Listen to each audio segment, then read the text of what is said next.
When Ridley Scott released Blade Runner in 1982, it wasn't immediately hailed as the cinematic masterpiece it's now widely considered to be.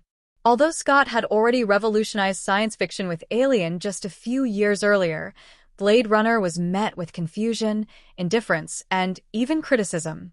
Among its most notable detractors at the time was acclaimed film critic Roger Ebert, who infamously labeled it a failure as a story. Yet, in the decades that followed, Blade Runner would be reclaimed as one of the most influential science fiction films of all time, both thematically and visually.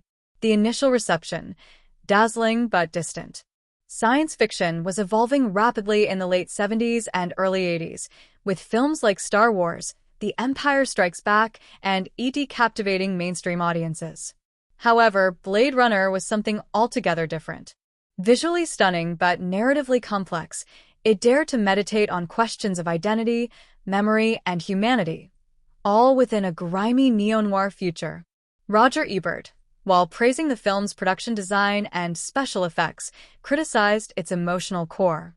He called Blade Runner a stunningly interesting visual achievement, but a failure as a story, suggesting that its characters lacked depth and its themes felt cold and mechanical. In his 1982 review, he wrote, "Instead of flesh and blood, its dreams are of mechanical men."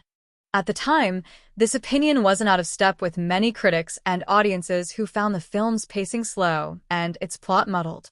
Blade Runner's themes aged like fine wine. What Ebert and many others may have missed was how deeply Blade Runner would resonate with future generations.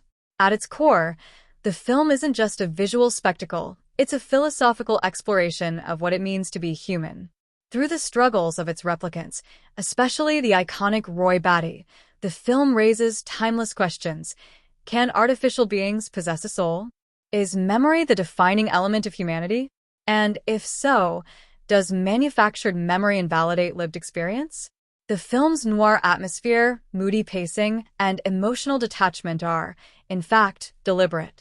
The bleakness of the world and its morally ambiguous characters mirror the confusion of a society increasingly alienated by technology and corporatism.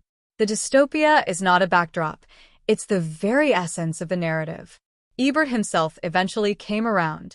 Upon rewatching the 2007 final cut, which removed the clunky voiceover and restored Scott's intended vision, he acknowledged Blade Runner's greatness and inducted it into his list of great movies.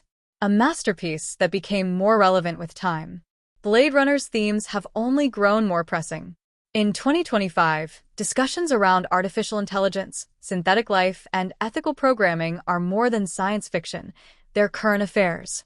The replicant's quest for autonomy mirrors modern debates about consciousness in AI and the rights of sentient technology. The film's most enduring scene, Roy Batty's dying monologue, "All those moments will be lost in time, like tears in rain," is now regarded as one of the most poignant expressions of mortality in cinema, written and delivered with profound human insight. It captures a raw emotional truth that many felt was absent upon first viewing, but which becomes strikingly powerful upon reflection. The legacy continued. Blade Runner 2049.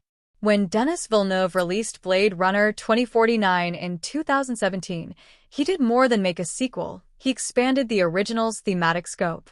The film dared to ask if humanity had learned anything at all. Its protagonist, a replicant named Kay, embarks on a journey not unlike Deckard's, only to find that the world is perhaps even more broken than before. Like its predecessor, Blade Runner 2049 didn't light up the box office, but it received widespread critical acclaim for its meditative storytelling, philosophical depth, and respect for the original. While some critiques echoed the original's slow pacing, emotional detachment, history may once again prove them short-sighted. The sequel's relevancy, like the original's, will likely become clearer with time. Conclusion: Ebert's critique wasn't wrong, just early.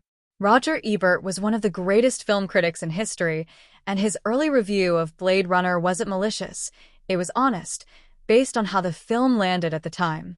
But as with many visionary works of art, Blade Runner required distance and societal change to be fully appreciated.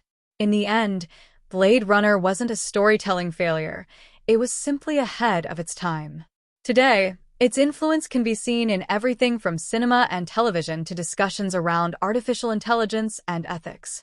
Ebert may have initially missed its impact, but the film's lasting legacy speaks louder than any first review.